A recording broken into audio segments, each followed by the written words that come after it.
अस्सलामुअलैकुम everyone, this is D3 exercise 5C question number 16, जिसमें कहते हैं कि mister Raj deposit $20,000 in a bank. ठीक है, हम सबसे पहले डिपॉजिटेड अमाउंट लिख लेते हैं, $20,000 इन अ बैंक। ठीक है, और उसके बाद इंफॉर्मेशन में कहते हैं, इसको जूम कर ज़रा एडजस्ट करें please, thank you so much. Okay, $20,000 in a bank और दैट पेज, जो बैंक इन्हें पे करता है simple interest at a rate of 2.7%। ठीक है, रेट दिया है 2.75% पर एनम। ठीक है, if the interest rate decrease to X%, यानी कि रेट 1 दिया हुआ है और रेट 2 दिया हुआ है, ये नहीं पता तो हमें इंटरेस्ट रेट X% मालूम करना पड़ेगा। He will receive $50 less every year. Okay, जो इंटरेस्ट है हमारा वो -$50 है। ठीक है, -$50 का मतलब है कि हर अगले साल इन्हें इंटरेस्ट कम मिलेगा। कोई इशू नहीं है, कोई बड़ी बात नहीं है। एक काम करें, पहले इस इन्फॉर्मेशन को भूल जाएं, थोड़ी सी देर के लिए इस इन्फॉर्मेशन को भूल जाएं। आपने बैंक में $20,000 रखे और बैंक आपको 2.7% दे रहा है इंटरेस्ट। ठीक है, सबसे पहले आप निकाल लें इसका इंटरेस्ट, कि आपको इंटरेस्ट मिल कितना रहा है। ठीक है, प्रिंसिपल, रेट और टाइम अपॉन 100। ठीक है, प्रिंसिपल कितना है आपके पास, आपने कितने पैसे बैंक में रखवा रहे हैं, आप बैंक में पैसे रखवा रहे हैं $20,000।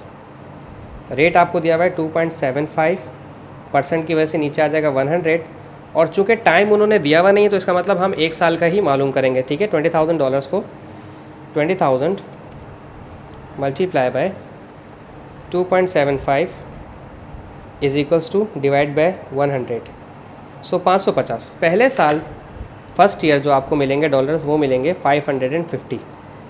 ठीक है, यहाँ पर इंटरेस्ट के साथ लिख लें फर्स्ट 1, यानी कि ये 1 साल की इंटरेस्ट है आपकी। अब नेक्स्ट साल की जो इंटरेस्ट होगी वो क्या होगी, उन्होंने कहा है अब जो इंटरेस्ट आपकी होगी, जब आपके पास रेट आपके पास चेंज होगा तो आपको अगली जो इंटरेस्ट अमाउंट मिलेगी वो $50 से कम मिलेगी।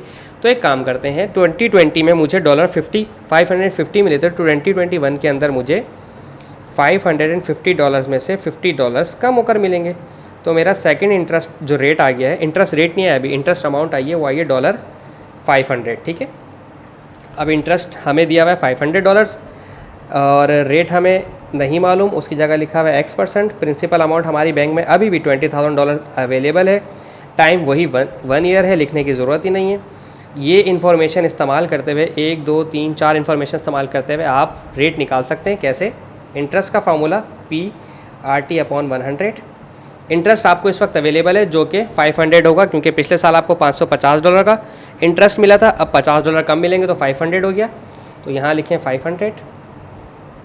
बैंक में आपके पास पैसे पड़े हैं $20,000, रेट आपके पास नहीं पता तो उसकी जगह आप X लिख लीजिए, टाइम आपके पास 1 ईयर है वो लिखने की ज़रूरत नहीं है, डिवाइड बाय 100। ठीक है, ये 2 ज़ीरो इन 2 ज़ीरो से कैंसिल हो गए और 500 डिवाइड बाय ये 200 X से मल्टीप्लाई कर रहा था, यहाँ पर आकर करेगा divide is equals to X।